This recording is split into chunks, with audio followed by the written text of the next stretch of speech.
I've run since school.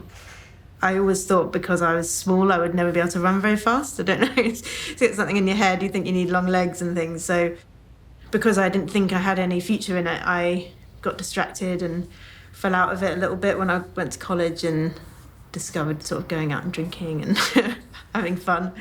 And then my dad suggested I do a marathon because it's something I'd mentioned I wanted to do because he's done loads and I've always been interested in it. And then each year from that, I just got faster and faster. So without meaning to, it was just that I wanted to see the world and run a marathon in different countries and cities. So, and then, yeah, I got the bug, I guess, after that.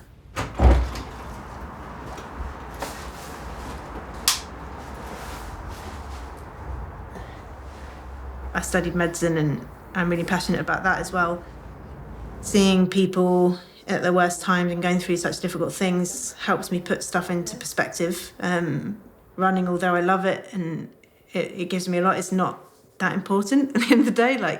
So it helps me realise that if I have a bad race or I have a bad training session, I choose to do it because I enjoy it.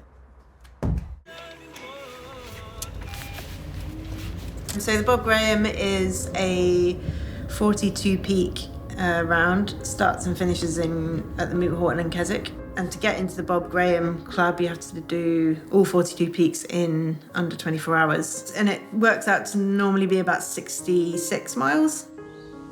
Most people choose to do it in summer because I guess you get probably the most pleasant experience and you get to see the fells while you're running on them at least, and it makes much more sense.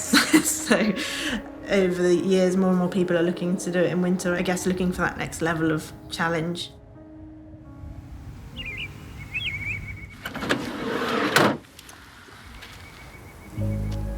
I definitely knew it was going to be full on, especially since I'd never run in even half that distance before, or even half that elevation. I had no idea how my legs would feel or whether they'd even cope. So yeah, there was a lot of unknowns and yeah, I went into it knowing it was going to be tough.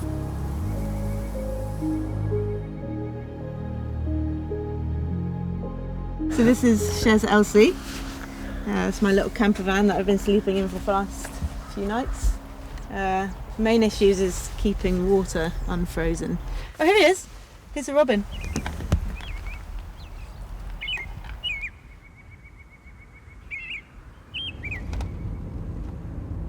I'd like to get the record. I think it currently stands at 21:19. So I think it's definitely possible, but it's not going to be easy. Historically, it's done with pacers. For safety reasons as much as anything, and also just a historical community thing. People help each other out on rounds. I've packed a storm shelter. Sarah says we have to get in there naked together. I think that's what you have to do, yeah. So you can't just go out and just do it. You need time, you need practice, you need energy, you need a brain. Crew is everything, and that's why I'm here, and that's why I'll be here on the day. The role of the pacer is you've pretty much got to be exactly what the runner wants from you. You get some runners and they want the constant chatter. They want you to talk to them, ask them how they are. Or you want them and they want you completely quiet. They ask you for a gel, you give them a gel. And I think you're just there at the beck and call. It's the ultimate service. Plan tonight, leg 1, leg 2. Elsey's just said about 18-hour pace. Get through it safely. It's cold, but perfect conditions for a winter recce. You good? I'm ready when you are. Let's do it.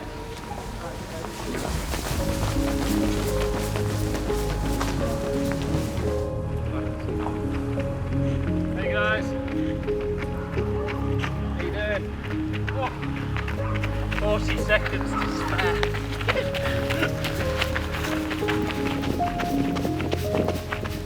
Doing great. Right, so good. I think Elsey 11,500 feet. Spicy. So that's the most I've ever done in one run, for sure.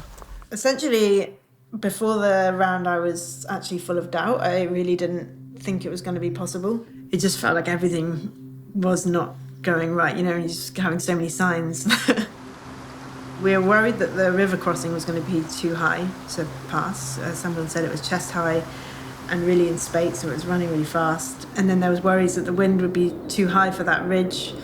Again, you know, a safety thing. And then, like the day before, I went out for a jog and my calf felt like it was sprained, basically. I was like in tears with Sarah. I was like, I just don't think it's going to be possible. I was like, it felt overwhelming. There was like a lot and I couldn't see myself finishing it. But I just thought I'm kind of too far in it now. And I suppose if you don't try, you'll never know. So I kind of had to put my pride away a little bit and think, right, well, I'll just at least drag myself around with a torn calf the first leg, so it's not as embarrassing. I'm in Keswick in Cumbria. It's the 5th of January, and I'm going to do a Bob Graham round.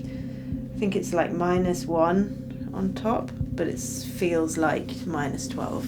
So.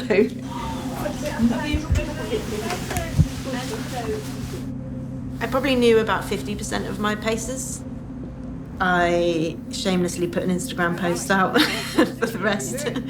And I got loads of interest. I was surprised. I was like, well, it's miserable, isn't it, running in winter? But yeah, people were really keen for it. One of my friends, Sharon, she did leg 1, which started at 10 p.m. She had to be up for work the next day. She's got 3 kids.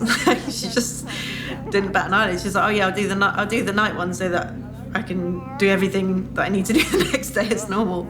And then Paul Wilson, who I'd never met before, he's the chairman of the Bob Graham, he just offered to support the whole lot, like, which was just amazing. Again, like another really kind gesture of somebody who essentially I'd never met. I felt the pressure of getting it right and not like failing, because I didn't want to let whoever was sleeping in their car down at like Threcold or Dunmail. And I was just thinking, like, you know, there's a guy driven down from Scotland to do it, and I was like, I didn't like the thought of him having to drive all the way back, having me not even made it to that point. Yeah, I was bricking it, to be honest. There you go. 3, 2, 1, go. Yep. Good luck, Elsey. See you tomorrow.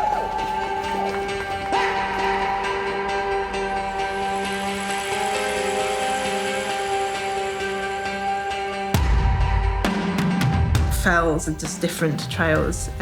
They're just so much more brutal. There's not normally like a firm path or even like clear way. All the ground is so varied throughout. It's, you know, and once you kind of, 1 minute you're on bog, 1 minute you're on like shaly stuff, another minute you're on a ridge, and it's like relentless steep ups, steep downs, very little runnable flat bits in the middle.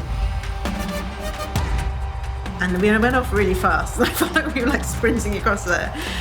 I think that's just the nervous energy. And I think we got up Skiddaw like really quite ahead of schedule. But it was strange, like after the weather had been so awful the whole day, it seemed like suddenly it just really dropped. It just felt really calm. It wasn't raining. To start with, the night was really beautiful.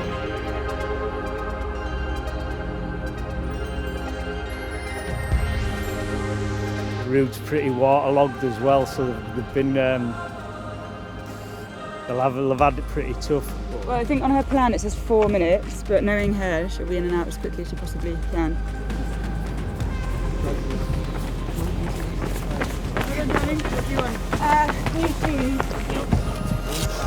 Sharon went for a swim. The biggest drama we had with that leg was the river crossing, because it was pretty fast and it was quite high. So we like jumped in, but we were like kind of holding on to each other. And then I think Sharon like slipped on a rock, and I just felt her like go under. And I turned around and she was like, you know, getting dragged along the river. We just like pulled her to the edge, and I was like, God, are you okay? And she was just like, she was off. She was completely fine and just like made nothing of it. But no, she was in good spirits. Yeah. She's doing really well. Yeah. We started our way up Clough Head, which is very steep, and obviously that was like protected from the wind. And then as we got to the top of it and ran into what is the craziest wind I've ever ran in. Just the noise of it as well, just like relentless noise. And yeah, there were points near Helvellyn where I was just getting blown onto a rock trying to stand up. Steve would like try and hold me up. Like, it was just like, it seemed like pockets of areas where it was just like impossible to stand, let alone run. And those are the bits where I was like, whoa, like, you know, I know there's sheer drops there, and I was like giving such wide berth to the sides that I knew were sides because, you know, a big gust could come and knock you off your feet. And then, yeah, got back down to the next road crossing, still ahead of schedule, which, you know, in those conditions, just like crazy, really. I don't know how we managed it. There. Let's go. Have a good day. Yeah, good. I'm happy if she's happy. So that's all that matters, really. Leg 3 was fairly relentless. I'd say it's going to be, I think, like feels like -10 on tops in the wind chill. The more rocky and rugged terrain, really kind of steep ground and scrambles and over both fells, the Scaffield particularly, it's really quite gnarly, so normal fun day out. My favourite part of Leg 3 is Lord's Rake, where you go, it's kind of like something out of Lord of the Rings. It's like just sheer like scree going up and you're kind of scrambling. All the way. At this point I was at the furthest I'd run, the longest I'd run, the most elevation. I was kind of getting into the realms of like where I wasn't familiar with and wasn't sure how I'd feel.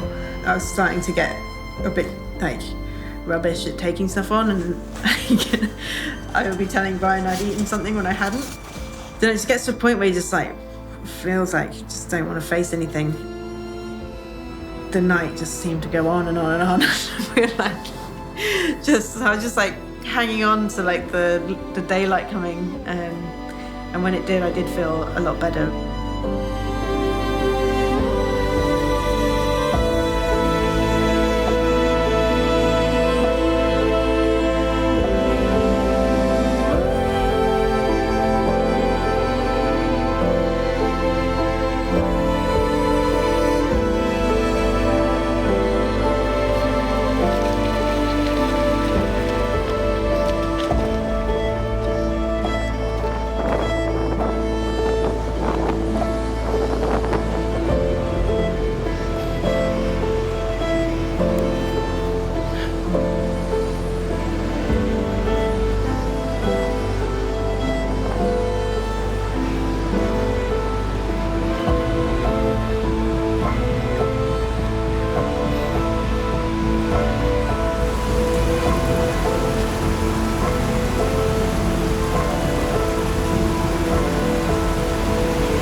I was meant to be racing this Sunday. I was meant to do that trigger. I think she's about 20 minutes behind the schedule at the moment, but they've been a bit rough on the top, but seems to be moving well. Oh, when we set out to the start, that rain, you kind of thought, there's no way I want to be doing this. And it mentally destroyed me at the start, I think. Yeah, she's always had, well, not a stubborn streak, but a kind of determined streak. Yeah.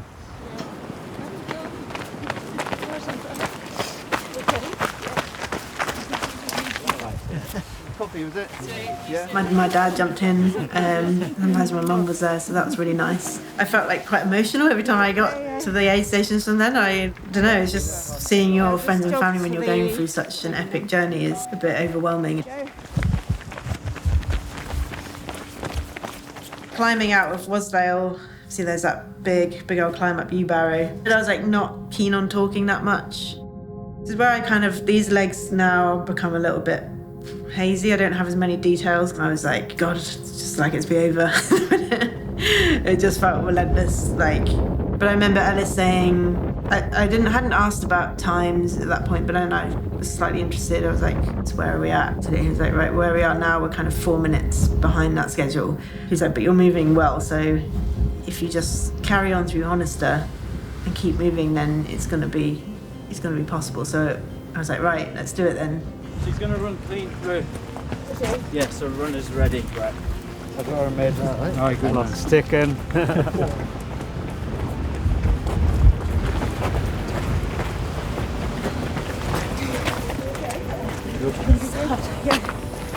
You gonna keep going? Well done, Elsey. Keep going. Paper and things. Yeah. I thought you didn't want it. Do you want me to come with you? Yeah.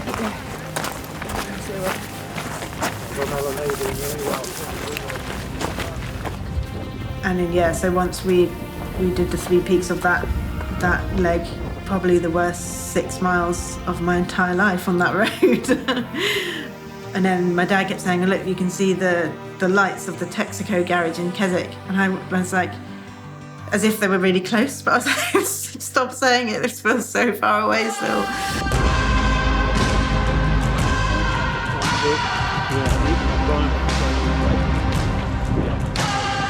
Yeah, it was getting into Keswick was super special, and I was even feeling emotional running like the mile before, thinking about it.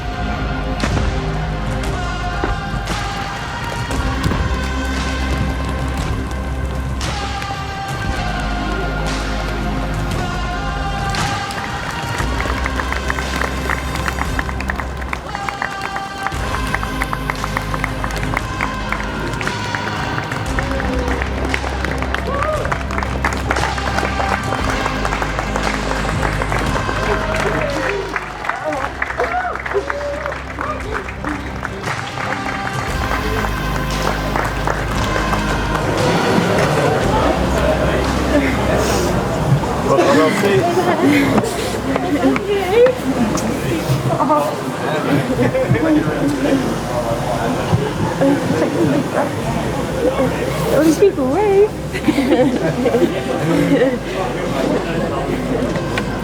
Amazing. Emotional for you?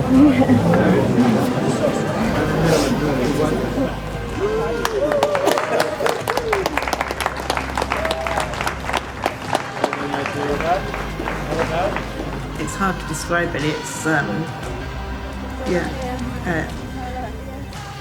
like relief for sure, and just massive gratitude for people to be there and watch me do something so insane and weird. Take that torch off your head. Yeah. Is there anything I can do for you right now? No. And just thankful for Sarah for supporting me through it all and never really questioning it. I often come out with like bizarre things that I want to do, and she was just like, okay, let's do it then. I can't say the most incredible day of my life because that was my wedding, but the second most incredible day of my life. Yeah. It's quite emotional actually. I was quite surprised how emotional I was in the last 100 metres as we came up here. It's not like me at all.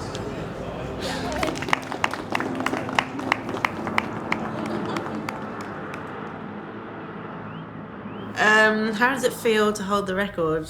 Yeah, it feels good. I'm still wrapping my head around it a little bit. It's such a famous thing in the UK, and I'm really proud to now be part of it and hopefully inspire other people to give it a go. I just hope as well, like, more women feel confident enough to go out and give it a go, and I hope I can inspire some of that as well. Running is like, it's kind of like a meditative state, I guess. Like, I can't sit there and actually meditate and not think about anything. My mind wanders, but if I'm running, my mind, it doesn't actually wander. I'm just focused exactly on what I'm doing there and then in that moment. Especially in winter, actually, when you just often don't see people out and about on the trails. It's just you and like a huge amount of space, which is quite difficult to come across in this busy world. So it sounds a bit cheesy, but like loads of birds will fly past and it'll be only you who've seen that thing, and you just feel like it's like kind of your moment. And yeah, I like that side of things.